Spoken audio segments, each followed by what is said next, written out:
सतीश प्रकाश, मैं तो ये पूछ रहा हूं कि जिस मोहन भागवत के बयान को आरक्षण विरोधी कहा जाता है 2015 के बयान को, क्या मनीष तिवारी का बयान उससे अलग है या इन दोनों में कोई समानता मिलती है आपको? देखो देखो देखो देखो देखो आज की जो बीजेपी है, कल की वो कांग्रेस थी। मानसिकता यही है। 28 लाख पद भारत सरकार में खाली हैं। आपने क्यों नहीं सवाल उठाया?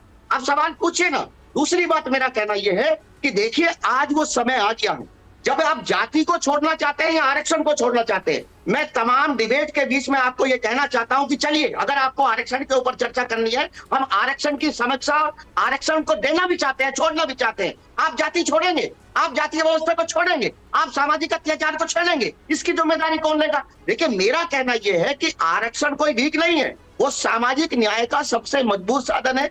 आज वो समय आ गया है कि जब तमाम प्राइवेट सेक्टर का कहीं ना कहीं जो सरकारी संस्थान है उनका प्राइवेटाइजेशन हो रहा है, तो आज राहुल गांधी जी को आकर के नरेंद्र मोदी जी को ये कहना पड़ेगा देश के सामने कि हम प्राइवेट सेक्टर में भी दलितों को रिप्रेजेंटेशन देंगे। ओके, ये तो आपने नई बहस छेड़ दी, ये आपने नई बहस छेड़ दी। अभी तो बात आरक्षण की, आरक्षण को बचाने की हो रही है। आप तो प्राइवेट सेक्टर में आ गए, हालांकि नई बहस नहीं है, लेकिन अभी वो मुद्दा नहीं है। एक मिनट डॉक्टर टीना करवीर, एक मिनट। अब गुरु प्रकाश पासवान का टर्न है। एक मिनट डॉक्टर सतीश प्रकाश, रुके, आ रहा हूं।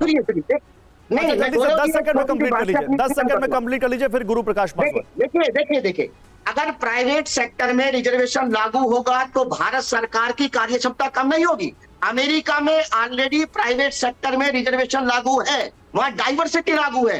तो अगर अमेरिका प्राइवेट सेक्टर में रिजर्वेशन लागू करके इतना आगे बढ़ सकता है, तो भारत सरकार पीछे नहीं जाएगी। सर, ये सरकार को मेरा मानना है, मैं नहीं कह रहा कि आप गलत कह रहे हैं। मैंने ये आपकी बात पे सवाल नहीं उठाया। मैं तो गुरु प्रकाश पासवान के पास जाना चाहता हूं। गुरु प्रकाश पासवान, 2015 का मोहन भागवत जी का बयान, आरक्षण की समीक्षा होनी चाहिए, ऑन रिकॉर्ड है। और वो मतलब वो कह रहे हैं कि ऐसा कुछ हो, ऐसी एक कमेटी बने जिसमें सच्चे मन से चिंतित, सामाजिक समानता के प्रति प्रतिबद्ध लोगों की एक समिति बनाएं, जिसमें समाज के कुछ प्रतिनिधि भी शामिल हो। उन्हें यह तय करना चाहिए कि किस वर्ग को आरक्षण की आवश्यकता है और कितने समय के लिए। 2015 में आया था ये बयान, जिसके बाद मनीष तिवारी जी का रिएक्शन आया, मैंने बताया। उसके बाद बिहार का इलेक्शन हुआ था और बिहार के इलेक्शन में आरजेडी सबसे बड़ी पार्टी बनकर आई थी, महागठबंधन की सरकार बनी थी। क्या बीजेपी को डर है कि आरक्षण का जिस तरह से ये एक बार से फिर से मुद्दा उठा दिया विपक्ष ने, यह आपको डेंट कर सकता है इस चुनाव में? क्या आपको इस बात का डर है, इसीलिए तमाम नेता आपके बार बार आरक्षण पर आकर अपनी पोजीशन क्लियर कर रहे हैं? नहीं, देखिए गौरव जी, मैं आपको स्पष्ट कर देना चाहता हूं कि मोहन भागवत जी के बयान को कई बार ट्विस्ट करके दिखाया जाता है।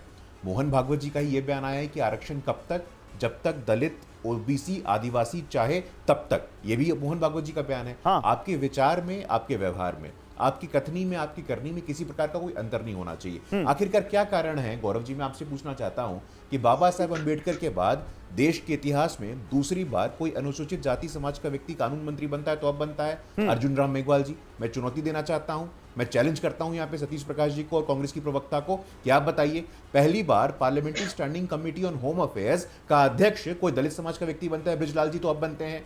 पहली बार पद्म सम्मानों से तमिलनाडु से आने वाले इलैया राजा जी को राज्यसभा भेजा जाता है तो अब भेजा जाता है। अरे आपने तो मनीष तिवारी जी का बयान बताया, मैं तो बताता हूं राजीव गांधी जी का बयान। सदन के पटल पे उन्होंने जातिगत जनगणना का विरोध किया था। उन्होंने मार्च 1990 के अपने भाषण में स्पष्ट रूप से कहा था कि you are bringing the country on the edge of caste wars. देश में जातिगत युद्ध हो जाएगा अगर आप जातिगत जनगणना करेंगे। आगे आइए, आनंद शर्मा इनके वरिष्ठ नेता हैं, वो कहते थे कि जाति जाति मत करिए आप लोग, इससे हमारा कोर दुखी होता है। आगे आइए, कपिल सिब्बल इनके समय में शिक्षा मंत्री रहे। तो गुरु प्रकाश जी, समय के साथ विचारधारा इवॉल्व होती है, समय के साथ और जरूरतों के मुताबिक चीजें इवॉल्व होती हैं। हो सकता है उस वक्त की कांग्रेस पार्टी को लगा हो कि जातिगत जनगणना नहीं होनी चाहिए, इस वक्त की कांग्रेस पार्टी को लग रहा है कि जातिगत जनगणना होनी चाहिए। दिक्कत क्या है इसमें?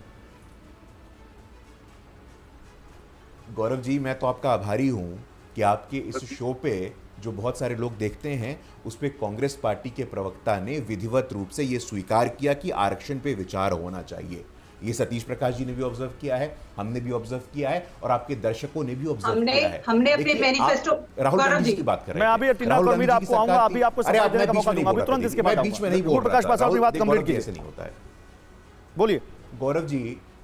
नहीं गौरव जी, देखिए यहाँ पे मैं हिपोक्रेसी जो हिपोक्रेसी है राहुल गांधी जी की, मैं बताना चाहता हूं। राहुल गांधी जी की सरकार है कर्नाटका में, हिमाचल प्रदेश में, अभी कुछ दिनों पहले मध्य प्रदेश में, छत्तीसगढ़, राजस्थान में उनकी सरकार थी, वो कहते थे कितने ओबीसी सेक्रेटरी हैं। जहां जहां कांग्रेस पार्टी की सरकार रही है वहां एक भी सेक्रेटरी आज की डेट में भी ओबीसी समाज से नहीं आता है। ठीक है, डॉक्टर टीना कर्मीर आप रिप्लाई देना चाहती हैं, आपकी बात पे वो अपनी पोजीशन क्लियर करना चाहती हैं। एक मिनट, डॉक्टर टीना कर्मीर को मैं मौका देना चाहिए। बोलिए डॉक्टर टीना कर्मीर, क्या कह रही हैं आप? देखिए, सबसे पहले तो मैं बता दूं इनको कि हमने अपने मैनिफेस्टो में प्रावधान किया है कि 50% जो कैप है उसको हटाएंगे।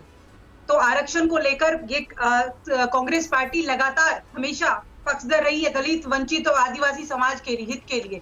ये लोग तो कभी भी ये लोग तो तीन चीजों से बहुत नफरत करते हैं। अगर आप 50 डॉक्टर टीना कर्मीर अगर आप 50% कैप हटाएंगे तो कितना कर देंगे आरक्षण?